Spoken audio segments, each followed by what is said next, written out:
There is one exercise that everybody can do as a warm-up, and it's so simple, it shouldn't even exist.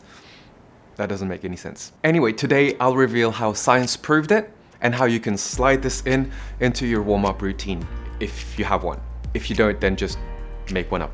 This exercise has been shown in at least 2 studies that it can not only improve your running speed, but also improve your running economy.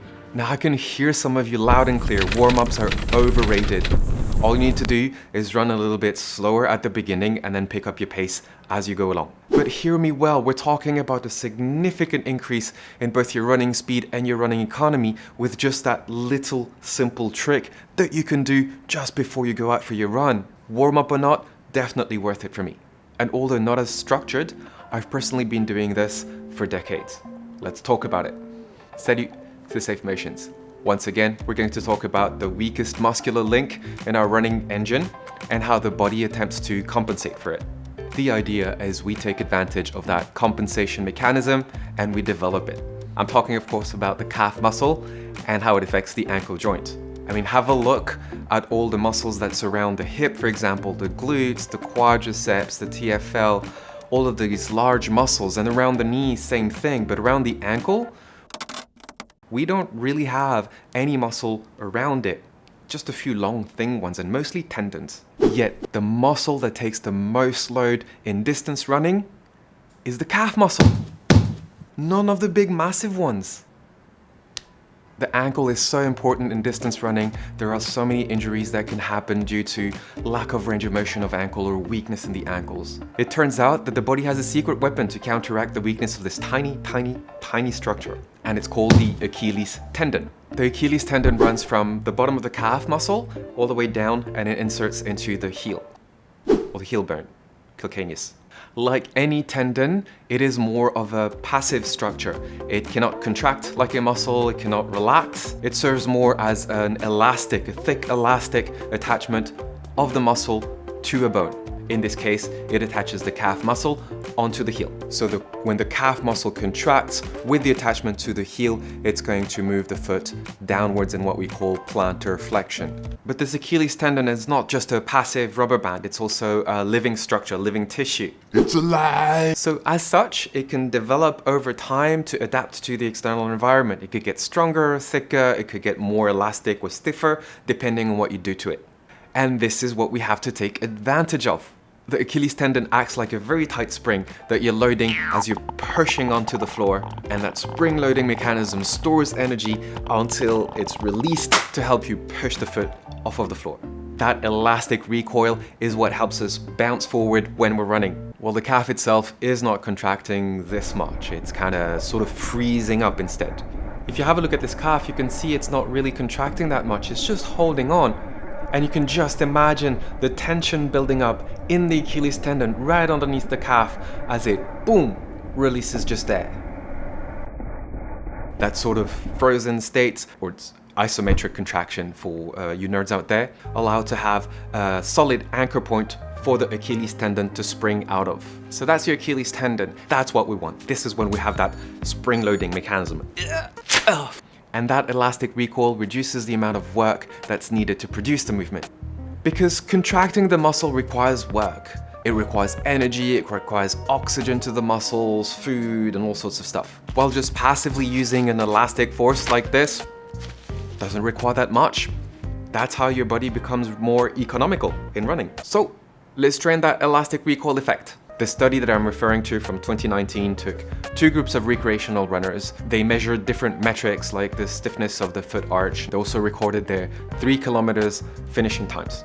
One group didn't change anything to their training regimen, and the other group added, wait for it, why don't you pause the video and tell me what you think they did for an overall 10 weeks. And it's not jumping. Running is not a jumping or a squatting activity. Actually, to get that elastic recoil effect, you need to spend less than 0.5 seconds in that tensed mode. Anything longer than that, and the energy that's stored in the Achilles tendon is dissipated in the form of heat. They did, in their warm-up, 5 minutes of jump roping. This improved their 3 kilometers time trial by 3%, a whopping 2 times more than the control group who didn't do any rope skipping. In 10 weeks. I think that's like 25 seconds in a 3 kilometers time trial. Huge.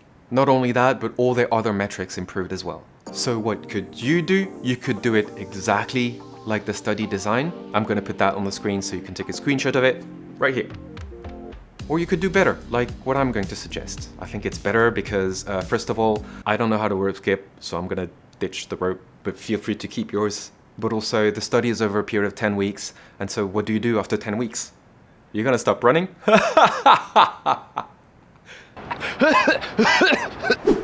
So let's make do without the rope skipping. So you're going to start hopping for 10 seconds on 2 feet at the cadence of 110 beats per minute or steps per minute. I've set it up on my metronome on my phone. Remember, you don't want to jump too high. It's not a jumping activity. You rest for 30 seconds and you repeat all of that for 5 times.